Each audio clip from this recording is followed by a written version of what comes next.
Good morning, everyone. How are you? I hope you all are well during this pandemic. So, in the previous class, we were doing tense, and we have done till future perfect tense. हम तक कर लिया था हमने. Future tense के दो हमने कर लिए थे. Simple future और future continuous हम कर चुके थे.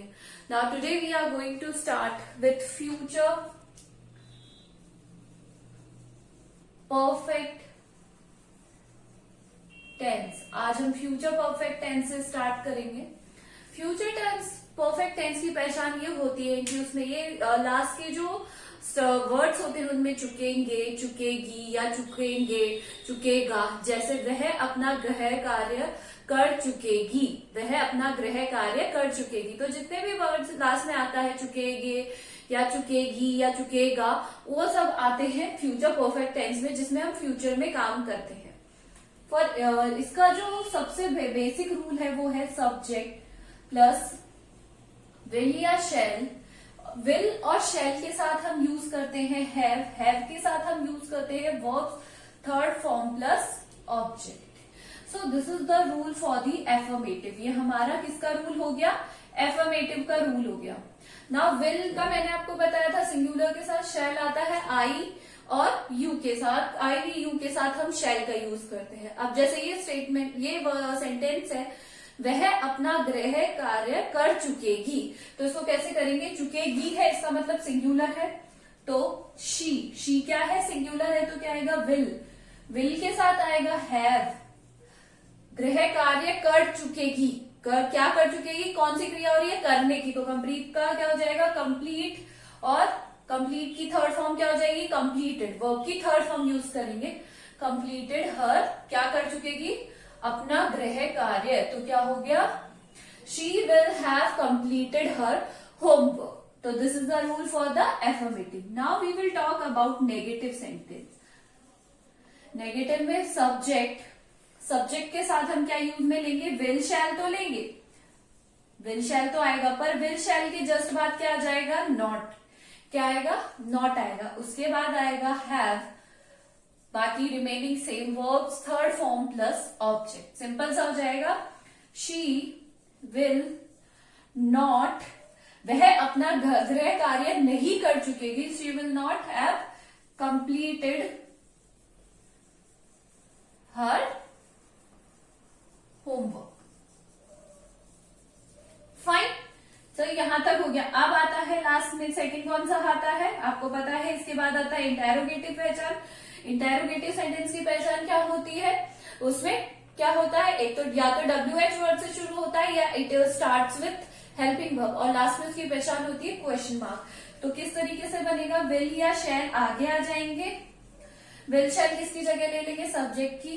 फिर सब्जेक्ट, देन हैव किसके बाद आएगा? सब्जेक्ट के बाद हम यूज करेंगे हैव का.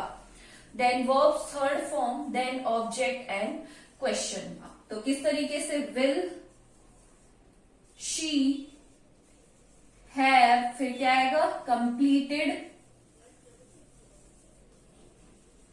हर होमवर्क और क्वेश्चन मार्क. अंडरस्टूड? यहां तक क्या हो गया? Will she have completed her homework. ये तो हो गया सिंपल जो हम बनाते हैं हेल्पिंग वर्ब से. अब बारी आती है WH वर्ड से. तो WH वर्ड में हम क्या करते हैं? सबसे पहले लेते हैं WH वर्ड, उसके बाद आएगी आपकी हेल्पिंग वर्ब. उसके बाद क्या आएगी? आपकी helping verb, then have, then verbs third form, then object और क्वेश्चन मार्क. तो अब यहाँ पे जो सब्जेक्ट की जगह है वो WH वर्ड ने ले ली है, तो इसका क्या बन जाएगा? या ये तो बन गया किसने? अब किसने अपने, कौन अपना गृह कार्य कर चुकेगा या कर चुकेगी. तो कौन की जगह आता है? हु की जगह. अब विल शैल दोनों आ सकते हैं. हु विल या शैल. अगर आंसर सिंगुलर आएगा तो विल आ जाएगा, अगर आंसर प्लूरल आता है तो शैल आ जाएगा. Who will shall have completed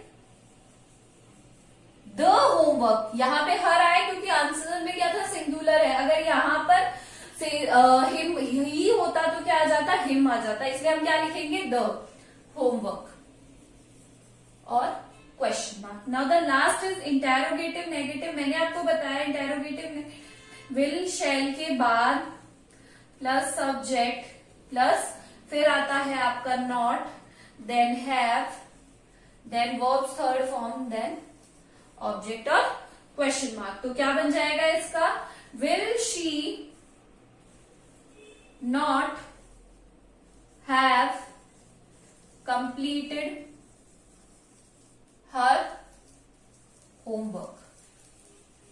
will she have not completed her homework. और इसके बाद अगर हम इंटेरोगेटिव में आ जाएंगे तो हु विल या शैल हैव नॉट, नॉट कहां पर आ जाएगा? हैव से पहले.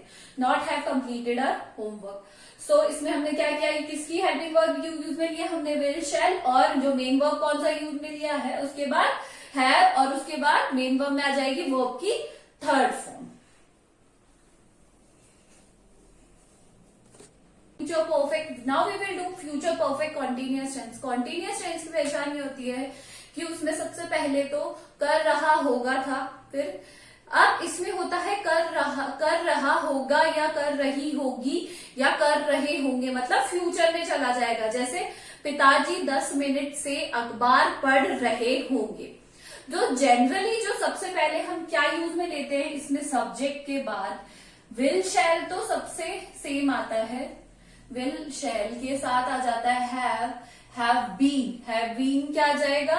और उसके बाद आ जाएगा वर्ब की फर्स्ट फॉर्म में आईएनजी, देन आ जाएगा आपका ऑब्जेक्ट, उसके बाद आ जाएगा आपका ऑब्जेक्ट. ऑब्जेक्ट के बाद आएगा, आपको पता है कंटिन्यूअस टेंस में सिंस या फॉर आता है. जब हमें डेफिनेट टाइम पता होता है तब हम किसका यूज में लेते हैं? सिंस का. And when we don't know the definite time we use for. तो since is used for point of time and for is used for period of time. अब जैसे ये हो गया आपका एफर्मेटिव का. If I say, मैंने कहा हिंदी में सेंटेंस, पिताजी 10 मिनट से अखबार पढ़ रहे होंगे. तो पिताजी फादर, पिताजी कौन हो गए? फादर. सिंगुलर है तो क्या आ जाएगा? विल. हैव बीन किसकी क्रिया हो रही है? पढ़ने की. तो रीड में क्या आ जाएगा? रीडिंग. आई रीड में हमने क्या यूज किया? आईएनजी. तो क्या बन गया? रीडिंग. अब रीडिंग द क्या पढ़ रहे हैं? न्यूज़पेपर. न्यूज़पेपर. अब सिंस या फॉर लेंगे तो हमारे 10 मिनट, अब 10 मिनट कोई से भी हो सकता है. It can be in the morning, it can be in the afternoon, evening, night, कोई सा भी हो सकता है. तो इनडेफिनिट टाइम है तो हम यहां लिखेंगे फॉर 10 मिनट्स. क्या लिखेंगे हम यहां पर? For 10 minutes. Father will have been reading the newspaper for 10 minutes. हमने फॉर, अगर यहां पर इवनिंग, मॉर्निंग या कोई एग्जैक्ट टाइम होता तो हम किसका यूज में लेते? फॉर, सिंस का. Now negative. नेगेटिव में क्या होगा? सब्जेक्ट प्लस विल शैल के जस्ट बाद हम not, then have been, verb first form ING, object और सिंस या फॉर. आपको बस ये याद लगाना है कि सिंस या फॉर किसके साथ लगेगा? फादर विल नॉट कहां आएगा? विल के बाद आएगा. विल या शैल के बाद have been reading the newspaper for 10 minutes. ठीक है. Father will have not been reading the newspaper for 10 minutes. Understood. Now interrogative. Interrogative मैंने आपको बताया इसकी पहचान ये होती कि या तो वो WH वर्ड से शुरू होता है या फिर वो हेल्पिंग वर्ब से शुरू होता है और लास्ट में क्वेश्चन मार्क होता है. तो हम हेल्पिंग वर्ब से बनाएंगे. Will shall plus subject, then have been, फिर आ जाएगा वर्ब की फर्स्ट फॉर्म में आईएनजी, ऑब्जेक्ट, सिंस या फॉर और क्वेश्चन मार्क. अंडरस्टूड. नाउ सबसे पहले हम विल को कहां लाएंगे? सब्जेक्ट की जगह. Will father have been, will father के बाद आ जाएगा आपका हैव बीन, फिर वर्ब की फर्स्ट फॉर्म में ING, reading the newspaper for